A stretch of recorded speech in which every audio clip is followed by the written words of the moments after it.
I know they're here, but I don't really care.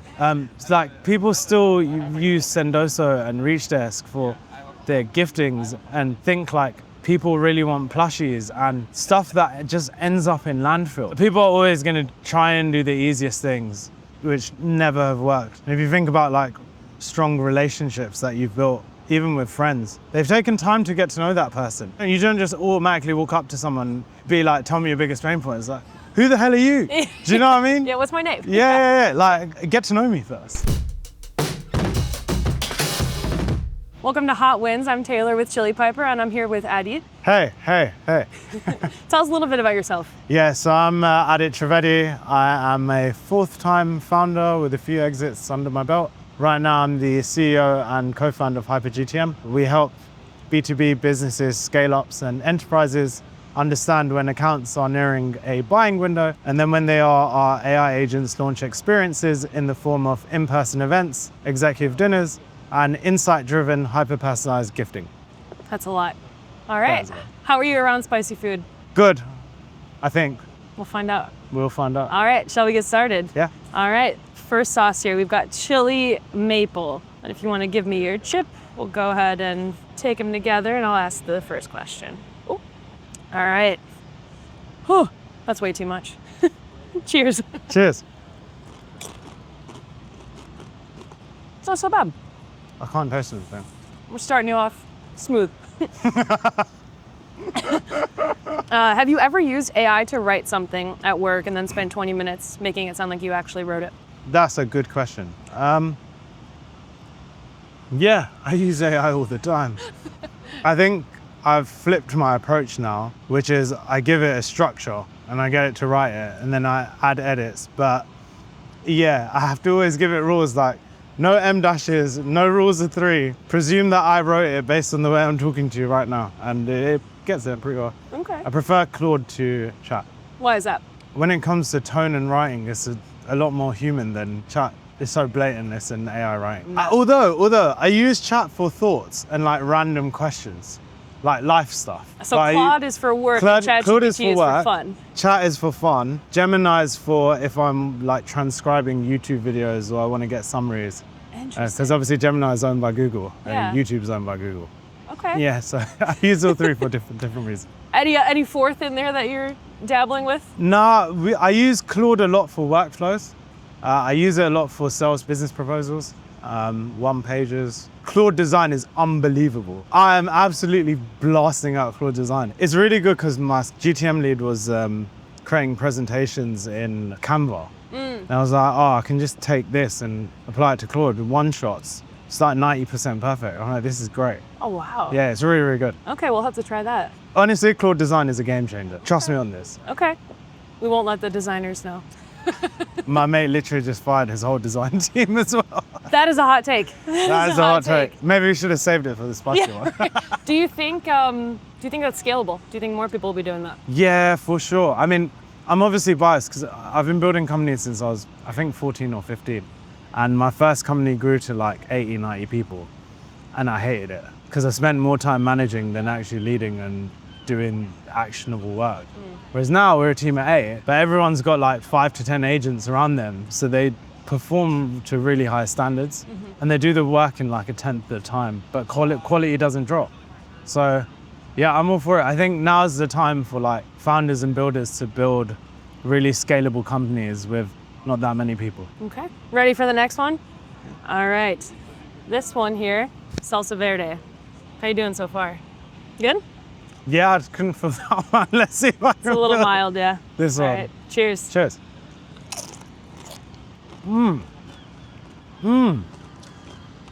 This one's good.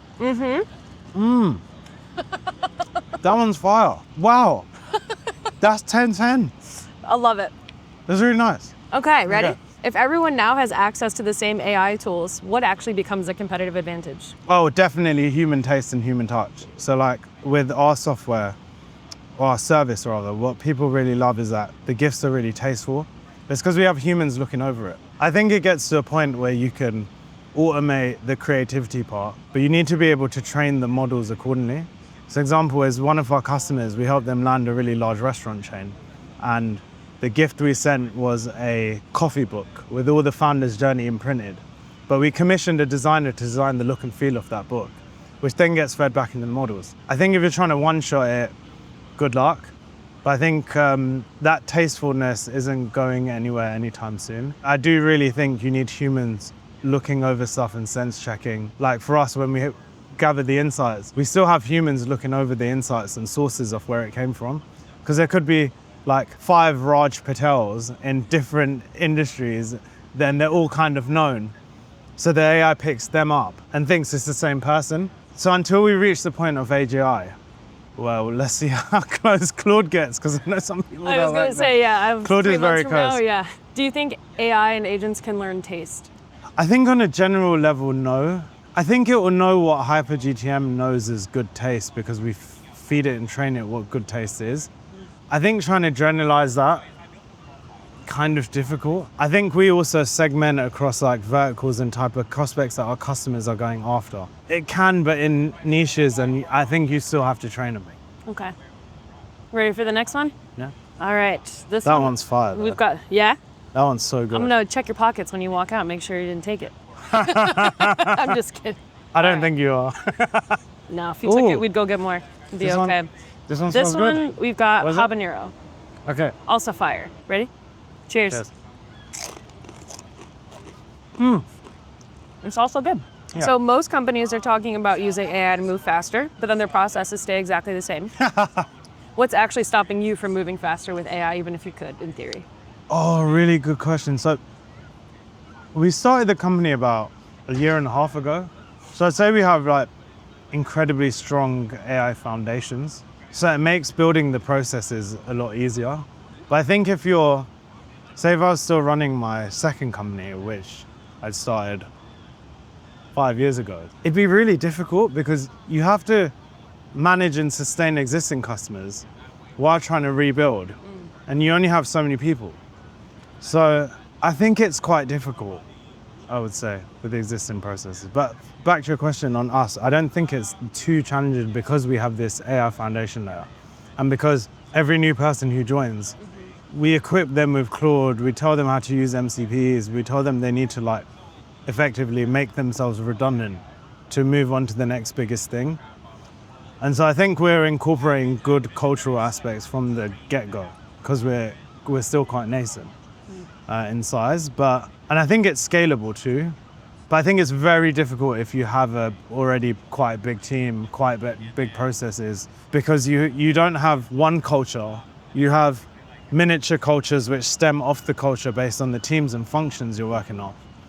And then you have to try and solve those individually to then solve the greater culture. I think that's a much longer process. I also think a lot of older leaders are quite fixed in their roots and they believe the mantra that don't fix what isn't broken. I think they're going to get overrun and overpowered by a lot of these AI first at its core companies. So if we had a new saying instead of don't fix it if it ain't broken, on the reverse, what would we sum it up? Does that question make sense? Yes. Like the new mantra. Automate and replace yourself. Automate and replace yourself. Consistently. Put it on a shirt. I need to think of a better saying, but along those lines, yes. Okay. Automate and replace yourself. And then consistently, with maybe like 10 Ys at the end, and maybe go around your back too. It'll like just a spiral around you. See, that's why taste is so important. Yes. All right, shall we go on to number 4? This one is our chili pepper hot sauce. Okay. I do think you're gonna like this one. And that you can grab. You don't have to go to Whole Foods for that one. We've got it here for you. This one reminds me. In London, you get these chili and lemon crisps. Ooh. They're so good. They are unbelievable. And it looks like this? This smells Or the nice. smell, yeah? Yeah, it looks like it. Okay. To So- our own chili crisp. Turn chili crisp to the chili pepper. That's what I'm talking about. Now I feel a tiny kick. Okay. That's like a medium at Nando's. Medium at Nando's. That one's good. Okay. Good. Ready for the next question? All right. AI is changing what you actually need to hire for. What skill or role do you think becomes less important in the next 18 months? And how are you managing that conversation with your team? That is a great question. So I'm an engineer by trade. And I think certain domain skills like go out the picture. Like, I don't think I'd hire a designer, but I'd hire a systems thinker who's good at human taste. Like, our engineers are great because they know how to build stuff. Pair them with AI and they can rocket ship the amount that they're releasing. I don't think AI replaces like really good salespeople. I think enterprise sales is innately human. What was your question again? What are you no longer hiring for effectively, or a skill that maybe was important So- 2 years ago and doesn't matter so much? Yeah, so I'd say like 2 years ago, what was important was where are you struggling, where are the gaps, who can fill the gaps. Our first port of call now is where's the gaps? How do we get AI to solve the gaps to a reasonable standard? And then if we need to excel at it, we will. I think every role will be replaced by humans who can leverage and use AI successfully. But I think the skills that become important more than IQ is EQ.